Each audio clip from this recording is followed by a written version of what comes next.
Buongiorno a tutti amici di TG Plus, siamo qui con Silvia Ronchiato di Ronchiato Legna che ci parla del bando rottamazione stufa appena uscito dalla Regione Veneto. Ci racconti un po' questo bando, quali sono le sue caratteristiche, quali sono i vantaggi e chi può aderire.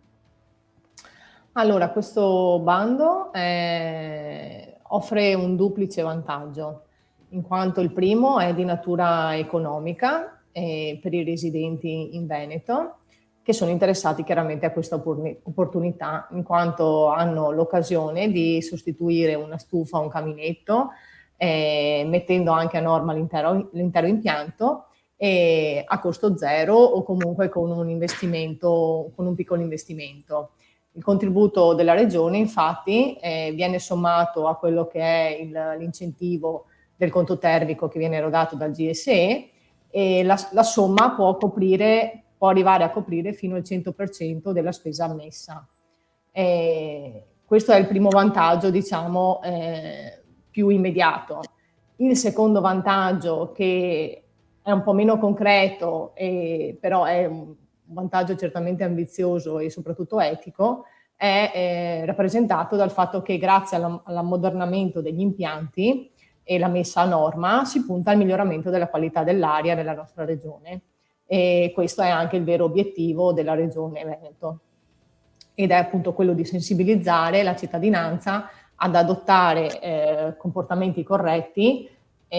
quando vengono utilizzati questi impianti a pellet e a legna, e a diffondere quella che si può definire una consapevolezza ambientale dell'argomento. Possono accedere al bando i residenti della Regione Veneto e per presentare la domanda è necessario avere uno SPID, essere in possesso dell'attestazione ISEE con una inferiore ai 50.000 euro, con un reddito inferiore. E alla fine della presentazione della domanda viene richiesto anche un indirizzo mail di posta certificata, che non è necessario che sia intestato per forza di cose alla persona che richiede il contributo, ma per esempio si può anche chiedere supporto al CAF o a qualcuno che può prestare questo indirizzo mail. E chiaramente accedono al bando coloro i quali hanno i requisiti anche per accedere al conto termico, quindi coloro i quali abbiano in casa una stufa, un caminetto obsoleti e inquinanti e che intendano a modernare questo impianto con stufe tecnologicamente avanzate, perché appunto il primo requisito è proprio quello di ottenere il contributo GSE del conto termico. Il contributo della Regione Veneto va a sommarsi a questo. Quali possono essere ulteriori soluzioni in futuro? Cioè, oltre a questo bando magari ci possono essere altri bandi che ci possono aiutare a contrastare il problema dell'inquinamento, quali possono essere nuove soluzioni per abbassare un po' questo inquinamento dell'aria, che è uno dei grandi problemi comunque della Regione Veneto, diciamo.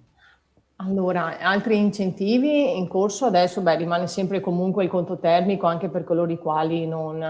abbiano un ISEE superiore ai 50.000 euro, quindi il conto termico comunque si può accedere, e rimane sempre in vigore la possibilità della detrazione fiscale al 50% in 10 anni. Questi sono i due strumenti attualmente disponibili per mettere a norma questi impianti e quindi arrivare a migliorare la qualità dell'aria. Aggiungo solo una cosa rispetto alla precedente domanda, che appunto la manifestazione di interesse deve essere trasmessa nel portale dedicato entro il 17 luglio. Poi c'è tempo per rendicontare ed effettuare effettivamente l'intervento, però il primo step è quello di presentare la manifestazione di interesse.